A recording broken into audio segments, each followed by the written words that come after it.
Oke, sambil nunggu yang lain kita mulai aja ya. Bismillahirrahmanirrahim. Assalamualaikum warahmatullahi wabarakatuh. Waalaikumsalam. Selamat sore teman-teman semua. Semoga dalam keadaan sehat walafiat dapat mengikuti perkuliahan dengan baik ya. Informasi dari Putri yang saya dapat bahwasanya minggu depan ya akan diumumkan jadwal UTS gitu ya. Jadi ditunggu ya untuk minggu ini ya di minggu pertemuan terakhir sebelum UTS. Ini ada materi ke-7 dan 8 di mata kuliah metodologi penelitian bisnis dan muamalah.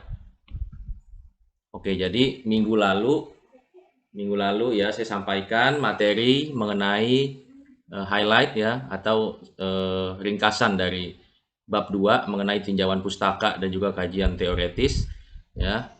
Eh, di mana pada pertemuan ya sore ini insya Allah saya akan sampaikan materi mengenai bab 2 secara full ya, secara full sekaligus nanti di akhir ada kisi-kisi UTS ya, kisi-kisi UTS ya. Nah, jadi kita mulai, saya yakin termasuk teman-teman yang hadir sore hari ini adalah yang termasuk yang rajin-rajin. Saya lihat juga inilah yang mengumpulkan tugas juga bab satunya gitu ya.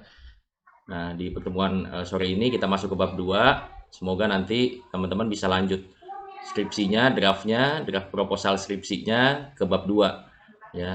Dan tentunya bagi yang minggu ya atau pertemuan-pertemuan lalu bab satunya masih diambil ya atau mengambil tugasnya dari Google ataupun dari penelitian orang lain ya, saya harapkan mulai menyusun bab satu ya dan juga nyicil nanti setelah saya sampaikan materi ini nyusun bab 2 ya, tentunya dengan topik penelitian atau topik skripsinya masing-masing gitu ya. Oke, di bab 2 ini isinya adalah tinjauan pustaka dan juga kajian teori gitu ya. Di bab 2 ini jadi isinya adalah tinjauan pustaka dan tentang teori. Oke, jadi saya mulai bahwasanya teori dari Sumadi Surya Brata tahun 90 mengatakan bahwasanya setelah masalah penelitian dirumuskan, yang mana masalah penelitian teman-teman sudah dirumuskan di bab 1, kemudian langkah kedua dalam proses penelitian khususnya penelitian kuantitatif ya, yang saya gambarkan di beberapa pertemuan terakhir ya, yang mengenai pengaruh X1, X2, X3 terhadap Y. Sebentar kalian join, saya sambil dulu ya. Ya, langkah kedua ya dalam penelitian kuantitatif adalah mencari teori-teori, konsep-konsep dan generalisasi-generalisasi hasil penelitian yang dapat dijadikan sebagai landasan teoritis untuk pelaksanaan penelitian kita gitu ya. Jadi setelah ketemu masalahnya ya atau dalam hal ini masalah orang lain kita temukan, itu yang akan kita teliti ya. Di bab 1 sudah duduk ya. Nah, di bab 2 ya, atau langkah kedua gitu ya adalah mencari teori-teori, konsep-konsep, dan hasil penelitian terdahulu yang dijadikan sebagai landasan teori yang untuk mendukung pelaksanaan penelitian atau skripsi teman-teman sekalian. Oke. Ya, ini landasan teori kenapa perlu ditegakkan agar penelitian tentunya mempunyai dasar yang kokoh, bukan hanya sekedar perbuatan coba-coba ataupun bukan hanya opini kita semata gitu. Karena kita tentunya sebagai pemula, apalagi teman-teman mahasiswa gitu ya, masih baru mungkin pertama kali melakukan penelitian, maka opini teman-teman itu hanya diperkenankan sedikit sekali gitu. Jadi jangan nanti kalau ditanya dari mana, oh itu opini saya Pak gitu. Nah itu eh, porsinya hanya sedikit sekali di bagian-bagian tertentu ya. Tapi yang banyaknya adalah ya perkataan atau opini kita tadi harus ada landasan ya. Landasannya adalah dari teori-teori yang kita kutip dari buku ataupun dari jurnal-jurnal tentang variabel yang kita pilih itu ya, itulah yang dituangkan ya di bab 2. Jadi ada sumbernya gitu ya, ada referensinya. Tidak hanya sekedar opini kita yang mungkin notabene masih newbie atau baru mulai penelitian gitu. Ya, adanya landasan teori ini merupakan ciri bahwa penelitian ini merupakan cara ilmiah untuk mendapatkan data. Oke, lanjut tinjauan pustaka ya atau bab 2 ini ya adalah peninjauan kembali pustaka-pustaka yang terkait ya, sumber-sumber yang terkait khususnya terkait dengan variabel ataupun topik penelitian yang kita lakukan. Itu. Kemudian tinjauan pustaka berisi referensi yang terbaru ya, kalau bisa terbaru tahunnya. Ya, biasanya kalau jurnal itu 5 tahun terakhir, ataupun kalau buku teks itu 10 tahun terakhir paling enggak lah. Itu baru asli ya, kalau bisa kutipan pertama. Jadi langsung kita cari dari sumbernya. Ya, sumber sekunder boleh juga, misalkan penelitiannya Sugiono dalam tari gitu, dalam penelitian tari gitu. Tapi upayakan langsung aja kita cari di Sugiono-nya gitu ya. Oke. Kemudian tentunya relevan dengan permasalahan penelitian yang sudah kita dudukan di bab 1. Sebentar.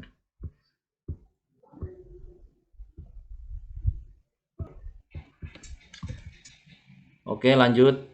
Latar belakang yang disinggung di bagian latar belakang harus diperjelas di bab tinjauan pustaka gitu ya. Jadi bab 1 yang sudah kita tulis ya, atau permasalahan yang sudah duduk di bab 1 ya, itu juga harus kita kita deskripsikan, kita jabarkan lagi di bab 2 di tinjauan pustaka, teori-teorinya gitu ya.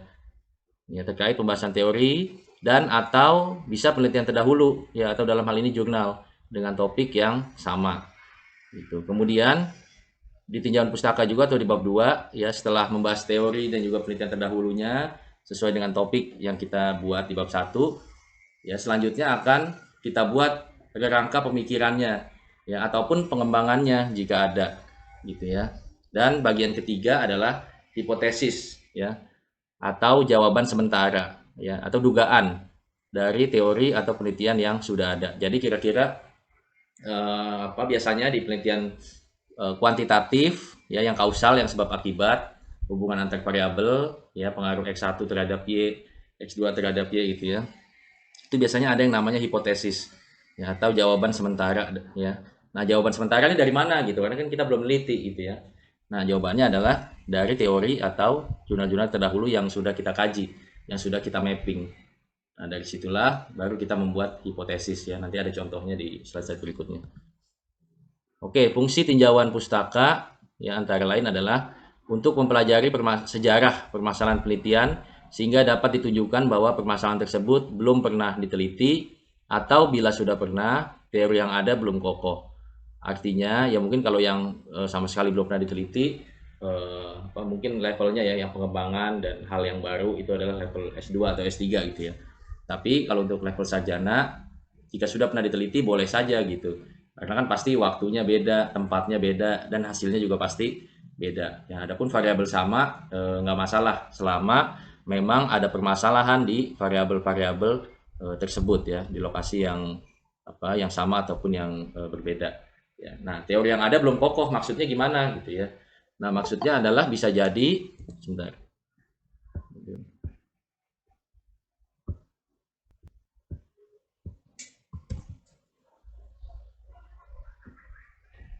Ya, bisa jadi ya, tadi lanjut ya, teori yang ada belum kokoh, maksudnya adalah boleh jadi peneliti A meneliti hubungan ya antara variabel jumlah jaringan cabang ya, cabang kantor bank syariah dengan market share bank syariah, itu hasilnya adalah positif dan signifikan gitu. Artinya setiap penambahan jumlah cabang otomatis ya akan berpengaruh ya, atau juga akan meningkatkan market share ya, atau pangsa pasar bank syariah gitu ya. Nah, tapi si B bisa jadi hasil penelitiannya adalah eh, apa hasilnya adalah negatif dan signifikan. Ya, jadi jumlah cabang tadi ternyata hasilnya adalah negatif dan signifikan pengaruhnya terhadap market share. Artinya gimana? Artinya ya boleh jadi ya, walaupun bank syariah tersebut buka cabang baru di tempat lain, tapi ternyata ya hasil penelitiannya adalah tidak berpengaruh tuh terhadap pangsa pasar bank syariah. Tetap aja kita udah ekspansi, udah buka cabang di lokasi yang KCP-nya gitu misalkan ya, dari cabang utama buka KCP lagi gitu, nambah ya, ternyata pangsa pasarnya sama aja hasil penelitiannya si B gitu. Nah, artinya di sini masih ada celah penelitian ya, masih ada hasil yang berbeda, atau istilahnya dikenal dengan istilah research gap ya, atau celah penelitian, yang mana tugas kita di situ adalah bisa masuk ya, bisa meneliti hal tersebut karena hasilnya masih beda atau teori yang ada tuh belum kokoh gitu ya.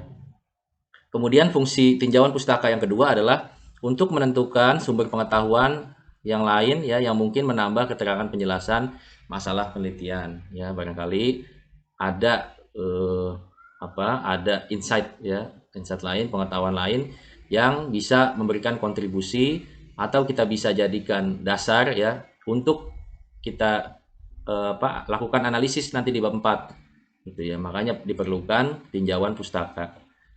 Gitu ya. Selanjutnya, fungsi lainnya adalah untuk mengkaji kelebihan dan kekurangan hasil penelitian terdahulu.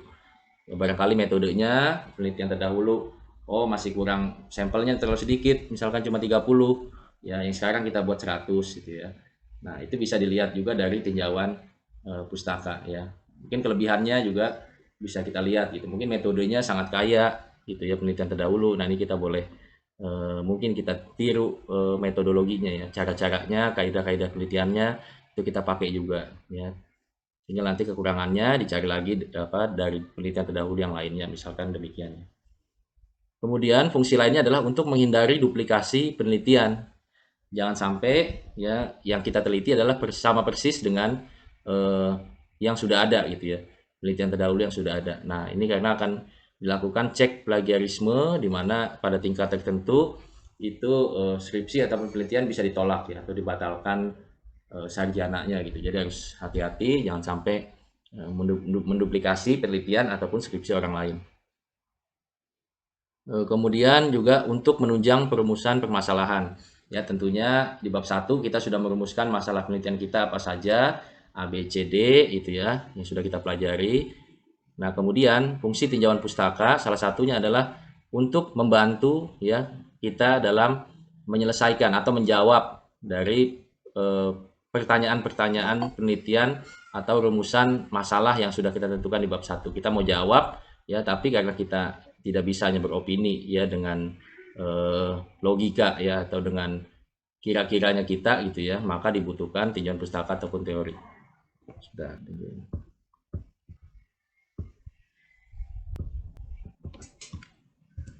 Oke, lanjut. Juga untuk membantu pemilihan tadi ya, cara penelitiannya ya, metodenya ya pakai kuesioner misalkan, kemudian softwarenya pakai SPSS ataukah pakai Smart PLS atau yang lainnya. Nah, itu kan bisa kita bisa kita tiru metodenya ya. Oke, kemudian mungkin pertanyaan berikutnya, nah terus kita carinya dari mana gitu ya, sumber tinjauan pustaka tuh apa aja sih gitu. Yang pertama tentunya ada buku teks atau buku referensi. Ya, atau mungkin kalau teman-teman sekolah dulu kenalnya istilah buku paket gitu ya. Ini buku teks atau buku paket atau buku referensi ini bisa kita jadikan sumber rujukan ya. Ya untuk di bab 2 gitu. Sumber lainnya adalah jurnal penelitian. Ya, jurnal penelitian adalah semacam ringkasan ya atau summary penelitian yang tadinya mungkin skripsi bentuknya ataupun tesis halamannya bisa ratusan ya, kemudian ingin disampaikan diringkas menjadi sebuah jurnal yang paling halamannya hanya 10 sampai 12 ya atau maksimal 15 itu udah panjang gitu ya. 15 itulah kemudian itu yang di publish atau diterbitkan di di website jurnal ya. Kemudian bisa juga sumber tinjauan pustaka dari abstrak hasil penelitian, kemudian dari laporan penelitian lembaga, ya katakanlah banyak sekarang report-report gitu ya dari konsultan gitu ya, atau dari lembaga riset yang mereka biasa bikin laporan terkait industri A, industri B gitu ya. Nah, ini juga bisa kita jadikan rujukan di bab 2. Yang penting harus dikutip ya, ditulis nanti di daftar pustaka gitu. Kemudian juga diperbolehkan ya mengambil pendapat ataupun data dari pemegang otoritas ya. Dalam hal ini misalkan Bank Syariah ya ngambil datanya pangsa pasarnya dari datanya OJK gitu ya. Karena OJK yang memiliki otoritas untuk mengawasi dan mengatur kegiatan perbankan gitu ya. Nah, data dari OJK macam-macam datanya ya kalau kita lihat di websitenya. Nah, itu kita kutip, kita rujuk itu juga boleh. Yang penting kita kutip di kalimatnya atau pernyataannya kita kasih tahu ini sumber dari OJK tahun sekian gitu ya. Nanti juga dicantumkan di daftar pustaka. Oke, kemudian sumber lainnya adalah dari seminar ya. Nah, dari seminar yang dimaksud seminar di sini adalah ya bukan semacam webinar atau gimana, bukan, tapi seminar di sini adalah seminar resmi ya. Seminar resmi yang biasanya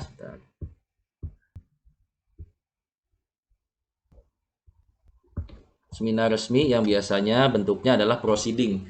Jadi proceeding itu adalah mirip-mirip jurnal ya. ya, atau hampir sama dengan jurnal, hanya secara levelnya lebih sedikit di bawahnya gitu. Tapi yang namanya seminar atau proceeding itu bisa kita jadikan sumber rujukan untuk tinjauan pustaka di bab 2 ya. Nah, ini yang paling umum salah satunya tadi adalah buku teks. Ya, buku teks atau buku referensi berisi tulisan umum dalam disiplin ilmu tertentu. Ada baiknya ya kita memilih buku yang sifatnya eh, yang bersifat referensi ya, atau kalau tadi bahasa saya mungkin kalau kita sekolah tuh kenalnya istilah buku paket gitu ya. Bukan buku-buku yang sifatnya tematik ya. Tematik tuh kayak misalkan jurus melunasi utang dalam waktu cepat gitu ya, atau cara jualan jitu gitu. Nah, itu buku-buku tematik. Nah, itu biasanya itu bukan merupakan buku yang diperkenankan untuk dikutip. Jadi bukunya adalah buku teks yang formal, yang serius gitu, tentang teori banget. Oke, kemudian buku referensi yang baik akan berisi tulisan yang mendalam mengenai topik tertentu dan disertai dengan teori-teori penunjangnya ya, sehingga kita akan mudah untuk mengikuti atau mengetahui perkembangan teori dalam ilmu yang dibahas dalam buku tersebut. Ya, sumber tinjauan pustaka lainnya yang lazim adalah jurnal penelitian ya. Jurnal tadi berisi ringkasan dalam satu disiplin ilmu yang sama. Ya, jadi dalam satu jurnal itu biasanya topiknya adalah sama, topik bidang ilmunya ya. Katakanlah ekonomi syariah gitu, itu ada satu jurnal tertentu. Gitu ya, manajemen ada satu jurnal tertentu, yang IT gitu ya, ada satu jurnal tertentu gitu ya. Kemudian kegunaan utama jurnal adalah dapat digunakan sebagai sumber data sekunder ya, kita bisa kutip. Karena umumnya tulisan-tulisan di jurnal merupakan hasil penelitian. Jadi selain buku ya, hasil penelitian orang lain itu juga bisa kita kutip di bab 2 ataupun di bab 1 pun juga boleh gitu, asalkan, atau di bab lainnya juga boleh ya, asalkan kita cantumkan sumber dan tahunnya ya, dan juga kita tulis di daftar pustakanya nanti. Oke, nah kemudian cara cara carinya gimana gitu ya. Kalau offline mungkin kita sebelum pandemi ya kita kenalnya ya kunjungilah perpus, karena banyak buku, mungkin banyak skripsi kakak senior gitu ya. Ataupun tempat-tempat sumber informasi ataupun pusat data ya yang terkait dengan keuangan banget, misalkan ya kita ke Bursa Efek ya, ataupun ke Badan Pusat Statistik, ataupun tempat-tempat lain ya, perpustakaan yang levelnya lebih besar misalkan, itu bisa cara yang kita lakukan secara offline ya.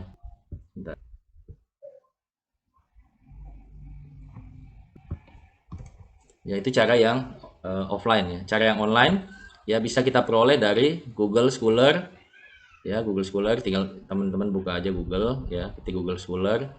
Nah, di situ tinggal masukkan topik penelitian teman-teman ya, ataupun variabel skripsi teman-teman ya, misalkan eh, market share bank syariah gitu ya, itu bisa diketik ya, ataupun tadi ya jumlah cabang, pengaruh jumlah cabang terhadap market share bank syariah. Nah, itu bisa teman-teman ketik keywordnya, kemudian nanti akan banyak muncul jurnal-jurnal ataupun penelitian-penelitian yang dengan topik serupa. Nah, teman-teman bisa download, kemudian baca dan bisa kutip dari sana. Selain Google Scholar, ada juga yang punyanya Microsoft, namanya Microsoft Academic. Ini juga sama cara kerjanya, tinggal teman-teman buka Microsoft Academic, teman-teman Google searching ya, search judulnya atau variabel penelitian atau skripsi teman-teman di sana, nanti akan muncul banyak jurnal yang bisa di-download dan dikutip. Ya, cara lainnya yang online adalah jurnal Sinta. Ya, Sinta ini adalah portal websitenya Ristek Dikti ya. Jadi dari Dikti ini termasuk jurnal yang bagus, yang terindeks nasional, bereputasi gitu ya. Jadi nanti dari jurnal-jurnal Sinta itu ketika aja di Google jurnal Sinta ya, kemudian nanti akan masuk ke websitenya, nanti bisa jurnalnya banyak ya, portal-portal jurnalnya akan banyak.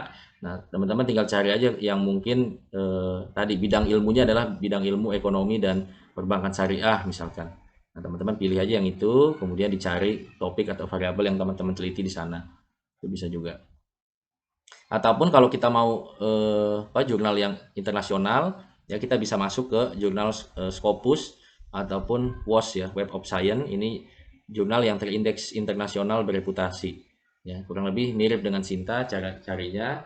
Masuk ke alamat website Scopus, kemudian cari topik cari topik ya, jurnal yang sesuai dengan skripsi atau penelitian teman-teman. Nah, tinggal cari di sana di dalamnya judulnya. Gitu ya. Atau bisa juga langsung masuk ke alamat web jurnal yang dituju. Kalau udah tahu namanya nih, oh saya pernah dengar nih International Journal of syariah banking misalkan ada, ya udah langsung aja masuk ke alamat web jurnalnya. Nah, itu bisa biasanya ada kolom search lagi. Nah, tinggal ketik judulnya ya atau mau cari apa. Nah, itu bisa pakai cara itu juga. Ya. Oke, lanjut ya. Masih ini untuk di bab 2. Pengertian teori yaitu adalah seperangkat konstruk ataupun konsep, definisi dan proposisi yang berfungsi untuk melihat fenomena secara sistematik melalui spesifikasi hubungan antar variabel sehingga dapat berguna untuk menjelaskan dan meramalkan fenomena. Jadi untuk membangun tadi nanti kita lihat fenomena kita, kemudian untuk menganalisis di bab 3 bab 4 ya, itu adalah sumbernya adalah dari teorinya kita cantumkan dulu gitu ya, nggak ujuk-ujuk nanti muncul di bab 4 di analisis pembahasan kita masukkan gitu ya. Nah, tapi harus masukkan dulu di bab 2. Kegunaan teori ya, ini juga mirip-mirip dengan saya sebelumnya, digunakan untuk perjelas dan pertajam ruang lingkup ataupun konstruk variabel yang akan diteliti. Kemudian sebagai prediksi dan pemandu untuk menemukan fakta ya, adalah untuk merumuskan hipotesis dan menyusun penelitian secara keseluruhan. Kemudian digunakan untuk membahas hasil penelitian, memberikan saran dalam upaya pemecahan masalah. Ya. Jadi nanti ada yang namanya hipotesis, ya atau tadi kalau yang baru join atau telat, hipotesis adalah jawaban sementara. Jadi masalah-masalah yang kita tentukan di bab 1, ya misalkan salah satu contohnya, apakah jumlah jaringan atau cabang bank syariah berpengaruh terhadap pangsa pasar atau market share, gitu ya. Nah jawabannya adalah, nah teman-teman harus cari berdasarkan jurnal terdahulu gitu ya. Katakanlah jurnal A mengatakan bahwasanya jumlah jaringan cabang itu berpengaruh positif dan signifikan terhadap market share bank syariah ya. Artinya semakin banyak jumlah cabangnya, maka market share ya perbankan syariah juga akan meningkat juga. Itu ternyata si B juga sama nih, meliti variabel yang sama, topik yang sama, dan hasilnya juga sama, positif dan signifikan. Nah, berdasarkan dua hasil penelitian itu, maka teman-teman bikin hipotesis, merumuskan bahwasanya kita duga juga nih di Bank Syariah cabang Bogor, BSI cabang Bogor misalkan, ini kayaknya juga sama nih, mungkin berpengaruh juga. Gitu. Nah, kita tulis di situ ya di hipotesis itu. Nanti ada contohnya di slide terakhir. Oke, kemudian digunakan membahas hasil penelitian dan memberikan saran ya, ini untuk bab 4 bab 5. Oke, langkah-langkah ya deskripsi teori. Pertama tentunya di bab 1 sudah ada masalahnya, sudah ada tujuan penelitiannya. Nah, otomatis nama-nama variabelnya kita sudah tahu ya, kalau bab 1-nya sudah selesai, variabel yang diteliti otomatis sudah tahu ya. Nah, kita tetapkan nama variabelnya, kemudian cari sumber-sumber bacaan, tadi macam-macam, bisa buku, bisa jurnal ilmiah ya, ataupun laporan penelitian lembaga riset ataupun lembaga otoritas seperti OJK, seperti BPS. Ya, bisa juga kamus atau ensiklopedia, kemudian bisa juga skripsi, tesis ataupun disertasi gitu ya. Nah, itu bisa jadi sumber-sumber bacaan atau sumber-sumber untuk dikutip di bab 2. Kemudian ya kalau dari buku ya, salah satu cara mudahnya adalah lihat daftar isi setiap buku, langsung kita fokus mau cari apa gitu ya. Ya, pilih topik yang relevan dengan setiap variabel, nggak usah satu buku dibaca full gitu ya. Langsung aja mau cari definisi pangsa pasar gitu ya, langsung aja lihat di daftar isinya buku manajemen pemasaran misalkan ya, langsung masuk cari ke bab mengenai pangsa pasar gitu ya, langsung kutip. Kemudian ya bandingkan antar satu sumber dengan sumber lain ya. Di buku A mengatakan demikian, kemudian buku B mengatakan demikian. Nah, kita ya, tugas kita di situ sebagai peneliti ya memilah-milah mana yang sekiranya definisi yang sesuai dengan penelitian yang akan kita lakukan. Ya, kalaupun ada beberapa definisi ya, ada beberapa definisi, maka bisa kita tulis, misalkan ada 3 definisi ini dari 3 buku yang berbeda, kita tulis 3-tiganya, kemudian kita membuat sintesis ya. Sintesis adalah kita mendefinisikan ulang dengan bahasa sendiri. Ya, tapi mendefinisikannya dari mana? Tentunya tidak lari dari kaidah-kaidah tadi buku-buku yang kita kutip ya, ada 3 definisi tadi. Nah, kita summary-kan ya sehingga kena dengan topik penelitian kita. Lanjut ke rangka pemikiran ya. Jadi setelah teorinya ya, jadi di kajian pustaka kurang lebih terbagi menjadi 3 bagian besar ya. Teorinya kita cantumkan, kemudian ini ya rangka pemikirannya, nanti terakhir ada hipotesis. ya. Nah, kita masuk ke detail yang kedua, rangka pemikiran. Ya, Umas Karan dalam bukunya Business Research mengungkapkan bahwa kerangka berpikir merupakan model konseptual. Ya, memperoleh model konseptual adalah tentang bagaimana teori berhubungan dengan berbagai faktor yang telah diidentifikasi sebagai masalah yang penting. Ya, ini secara teorinya dulu ya. Dua nanti ada contohnya. Kemudian pengembangan hipotesis, ya, pengembangan hipotesis tadi atau dugaan atau jawaban sementara ya dari penelitian kita, ya, di mana rumusan masalah penelitian telah dinyatakan dalam bentuk kalimat pertanyaan gitu. Jadi di bab 1 kan ada rumusan masalah yang bentuknya pertanyaan, ya kan? Apakah kualitas pelayanan di Bank Syariah BSI, ya, misalkan BSI cabang Bogor berpengaruh terhadap pangsa pasar, ya. Nah, hipotesis adalah mencoba menjawab rumusan masalah yang sudah kita cantumkan di bab 1 gitu ya. Nah, jawabannya dari mana? Ya tadi ya, dari jurnal-jurnal ataupun penelitian terdahulu si A, si B, si C yang hasil penelitiannya sejalan atau sama, ya. Itu untuk hipotesis. Kalau yang hasil penelitiannya beda-beda, yang satu bilang berpengaruh, yang penelitian B tidak berpengaruh, ya. Nah, itu adalah untuk bab 1, untuk mencari celah penelitian, ya, mencari masalah penelitian. Oh, si A bilang berpengaruh nih, ya, ternyata si B bilangnya kok hasil penelitiannya nggak berpengaruh. Nah, kita sebagai orang yang akan melakukan penelitian selanjutnya, ya, mencoba juga meliti, ya, barangkali di cabang Bank Syariah di Bogor itu hasilnya kita mau tahu nih lebih kemana gitu ya. Nah, itu adalah bab 1. Tapi kalau di bab 2 hipotesis ini harus mencari rujukan dengan hasil penelitian yang sama gitu ya. Jadi kalau positif dan signifikan, ya, maka hipotesis kita positif dan signifikan, cari jurnal ataupun teori yang juga mengatakan bahwasanya jumlah cabang berpengaruh positif dan signifikan juga terhadap market share gitu ya, atau pangsa pasar Bank Syariah. Ya, dikatakan sementara karena jawaban yang diberikan baru berdasarkan pada teori yang relevan, jadi dari teori. Nah, belum didasarkan pada fakta-fakta empiris yang diperoleh melalui pengumpulan data.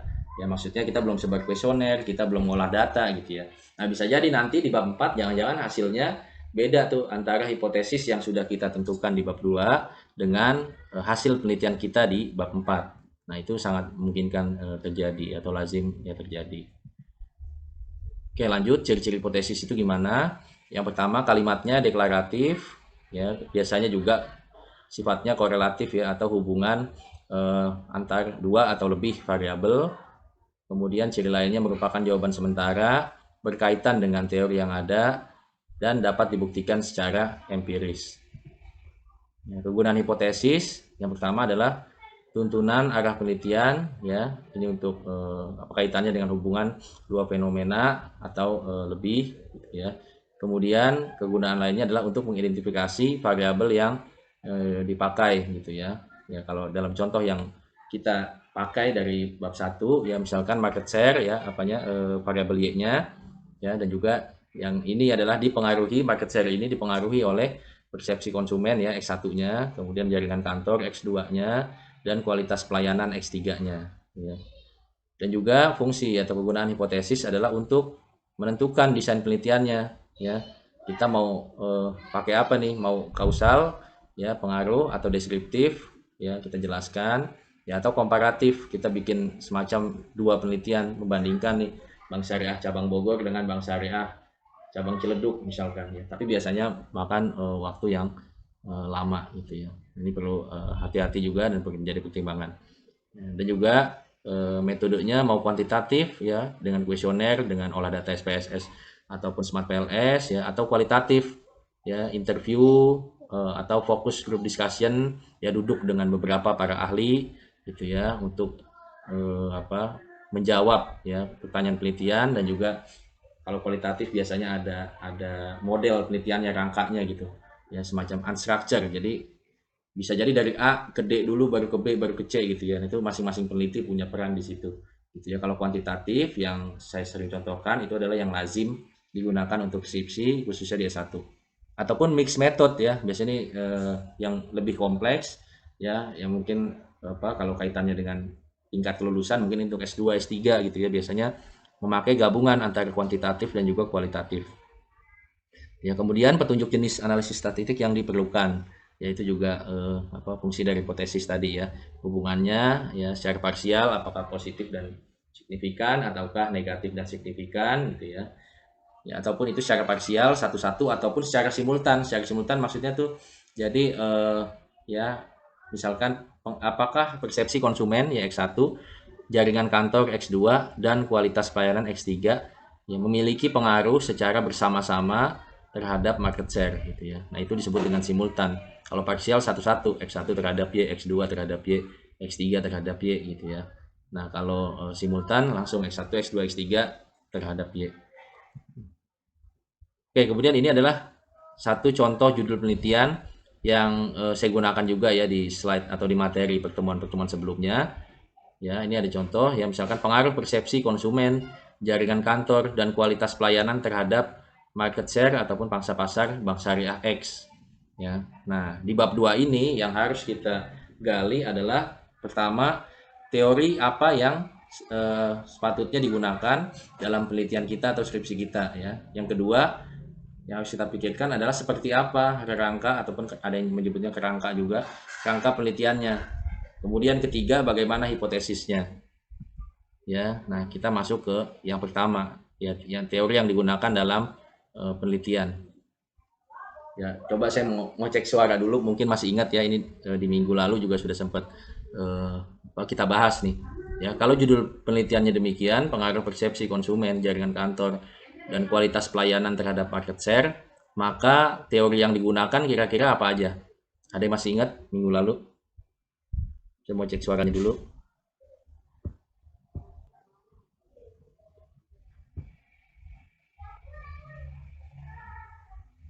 Ada? Ketua kelas sudah join ya, ketua kelas? Halo? Iya, Pak. Sudah join ya? Iya, Pak. Ya, ketua kelas atau yang lain. Jadi kalau dari judul tadi, kira-kira teorinya apa aja berarti yang kita perlukan?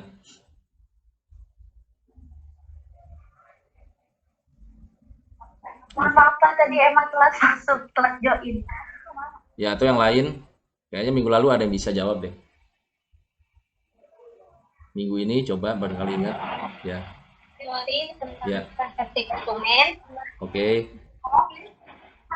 Apalagi Putri? Market share. Ya. Jadi apa lagi dulu ya? Jaringan kantor, Iya, dengan kantor. Oh, satu lagi. kualitas pelayanan. Kualitas pelayanan. Oke. Atau bisa juga kita tambahkan grand teorinya ya, atau teori induknya misalkan mengenai bank syariahnya ya, dari bank syariahnya ataupun tentang manajemen pemasaran syariah gitu ya. Itu bisa juga kita tambahkan sebagai grand teori ataupun teori induk ya. Terima kasih Putri ya atas responnya gitu ya. Oke, saya lanjut ya. Saya izin off kamera dulu, mati sinyal. Ya, teori digunakan. Oke, lanjut ya. Pertanyaan kedua yang harus kita jabarkan di bab 2 adalah seperti apa nih kerangka penelitiannya ya. Kita udah punya masalah di bab 1, kita udah ketemu judulnya gitu ya. Kemudian kerangka penelitiannya seperti apa gitu ya. Ya, dalam kasus ini ya, judul penelitiannya pengaruh persepsi konsumen, jaringan kantor, dan kualitas pelayanan variabel X tiga-tiganya itu ya terhadap market share bank syariah X. Maka kerangka penelitiannya adalah seperti gambar di bawah ini gitu ya. Jadi ada X1, X2, X3 ya, garisnya adalah masing-masing terhadap market share ataupun terhadap variabel Y gitu ya. Artinya kalau masing-masing nanti secara teknis atau analisis data di bab 4 teman-teman hanya butuh uji secara parsial ya, secara pisah-pisah X1 terhadap Y, X2 terhadap Y, X3 terhadap Y.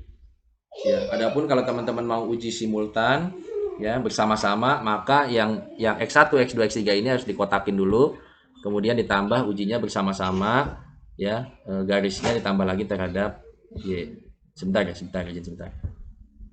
Apanya? Bawa dulu kan tuh. Biru. Bum, anaknya lepas nih. Bawa dulu kan tuh, main HP dulu, Bu. Izin sebentar ya, sebentar. Ini Dulu Kak. Dulu. Kasih apa dulu? Mandi dulu, mandi siap-siap. Nanti kalau ada yang datang. Udah. Hah? Oh iya ya udah, enggak kali mandi itu. Gimana ya? Jangan kalau apa-apa. Ya seneng. Nungguin.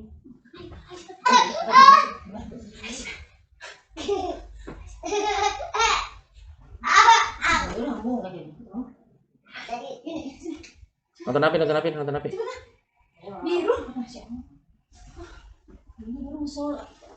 Nonton apa Mas?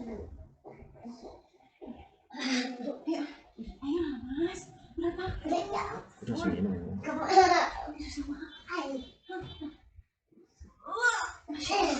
Tutup.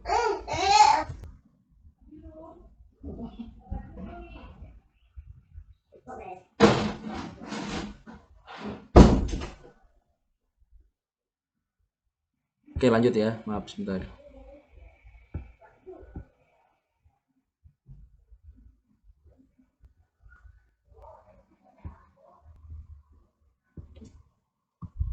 Ya oke. Ya bahasan kedua di bab 2 ini adalah kita harus bisa menjawab ya seperti apa rangka penelitiannya. Maka jawabannya adalah ya seperti gambar ya bahwasanya ada X1, X2 dan X3 ini ya masing-masing panahnya ya terhadap market share atau terhadap variabel Y. Jadi secara parsial ya masing-masing. Kemudian yang ketiga yang harus kita bahas di bab 2 ini adalah bagaimana hipotesisnya.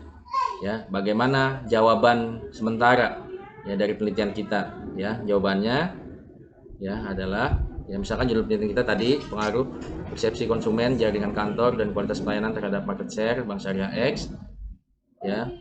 Maka hipotesis pertama misalkan kita menetapkan ya persepsi konsumen atau dalam hal ini variabel X1 berpengaruh positif dan signifikan terhadap market share gitu ya. Nah, di bawahnya kalau kita sudah menetapkan positif dan signifikan, maka di bawahnya kita harus mendeskripsikan teori ataupun penelitian terdahulu yang mengatakan demikian, yang mengatakan ya persepsi konsumen itu berpengaruh secara positif dan signifikan terhadap market share. Itu kita cari jurnalnya ya, minimal 2 atau 3 jurnal yang mengatakan hal yang sama ya. Itu untuk mendudukan ya atau memperkuat hipotesis kita. Begitu juga dengan hipotesis 2 ya. Misalkan kita duga bahwasanya nih jaringan kantor akan berpengaruh nih positif dan signifikan terhadap market share ya, kita juga cari jurnal penelitian terdahulunya gitu ya.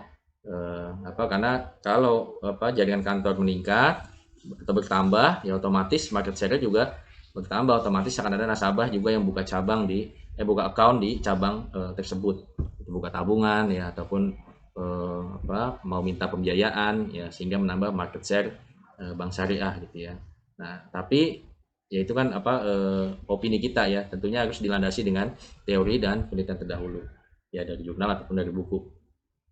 Ya begitu juga dengan hipotesis 3, kualitas pelayanan atau variabel X3 berpengaruh positif dan signifikan terhadap market share. Makin bagus pelayanan kita, pelayanan Bank Syariah ya, maka tentunya akan dapat meningkatkan market share. Ya, inilah contohnya. Oke, itu materi untuk di bab 2 ya. Selanjutnya kisi-kisi UAS. Mohon maaf ya, kisi-kisi UTS ya. Untuk UTS untuk jadwalnya saya belum tahu ya karena akan diinfokan oleh Putri minggu depan. Ya, kita tunggu saja ya. Kalaupun ada teman-teman yang sekiranya sudah dapat kabar duluan ya ataupun ketua kelas yang mau dapat diinfokan juga ke saya gitu ya. Karena kemungkinan juga saya ada rencana tanggal 20 tuh, 2 minggu lagi keluar kota ya. Jadi coba kita kondisikan jadwalnya gitu ya. Ini untuk kisi-kisi UTS ya adalah tentunya seputar bab 1 dan bab 2 ya, tapi memang tidak semua ataupun tidak dalam bentuk skripsi gitu ya, tapi adalah ringkasan-ringkasan isinya ya. Jadi soalnya yang akan ditanyakan dalam UTS pertama adalah latar belakang masalah yang sudah teman-teman temukan atau sudah teman-teman cari ya. Poin-poinnya saja ya, nggak usah dalam bentuk paragraf panjang gitu ya sampai 3 lembar 4 lembar, nggak perlu ya, perlu poin-poin saja latar belakang masalahnya apa sih gitu ya. Ya misalkan ternyata literasi keuangan syariah masih rendah ya, sebutkan angkanya, sumbernya dari mana ya, itu masalah satu ya. Kemudian penyebabnya adalah salah satunya misalkan karena pendidikan ya, misalkan di wilayah Bogor ataupun di Indonesia secara umum gimana kondisinya ya berapa persen yang berpendidikan tinggi, berapa persen yang masih berpendidikan rendah, ya misalkan demikian. Nah itu jadi variabel X-nya misalkan. Nah itu dijelaskan poin-poinnya apa seperti itu gitu ya. Kemudian identifikasi, perumusan, dan batasan masalah. Ya tentunya kalau latar belakang masalahnya udah ada, ya rumusan dan batasan masalahnya gampang ya. Tinggal ya apa atau yang sudah dibahas di pertemuan sebelumnya ya, merumuskan masalah atau pertanyaan penelitian tadi, apakah kualitas pelayanan berpengaruh terhadap market share di bank syariah gitu ya. Nah itu kan salah satu rumusan masalah. Ya, teman-teman tinggal nanti sesuaikan aja dengan masalah yang dikemukakan ya di bagian sebelumnya gitu ya. Misalkan hanya rumusan masalah, kemudian juga soal berikutnya maksud dan tujuan penelitian. Ya, tentunya tujuan penelitian adalah gampang, tinggal menjawab rumusan masalah, yaitu adalah untuk mengetahui pengaruh apa namanya tadi kualitas pelayanan contohnya ya terhadap market share di bank syariah X gitu ya. Nah, itu adalah tujuan penelitian ya. Ya, menjawab rumusannya adalah menanya gitu ya, kalimat tanya apakah X1 berpengaruh terhadap Y, maka tujuannya adalah untuk mengetahui tadi mengetahui pengaruh ya antara variabel X1 terhadap Y. Hipotesis baru nanti lebih clear jawabannya gitu ya. Jadi bedanya itu ya. Oke, jadi yang abu-abu nggak perlu fokus di situ ya, halaman judul, kata pengantar, daftar isi yang gitu-gitu belakangan lah. Yang penting poin-poinnya teman-teman sudah dapat ya, benang merahnya sudah dapat, gitu ya. Nah sehingga ini saya harapkan dapat menjadi fondasi ataupun bekal untuk menulis skripsi ya teman-teman bisa mulai dari sekarang gitu ya. Kemudian pertanyaan seputar bab 2. Ya pertama teorinya. Jadi yang saya tanya bukan definisinya gitu segala macam ya, bukan.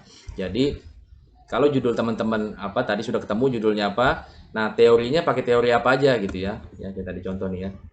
Nih.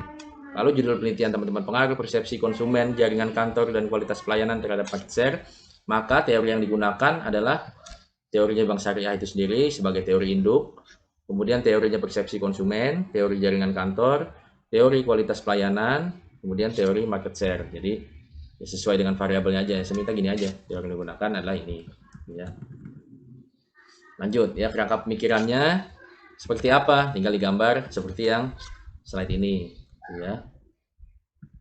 Kemudian hipotesisnya seperti apa?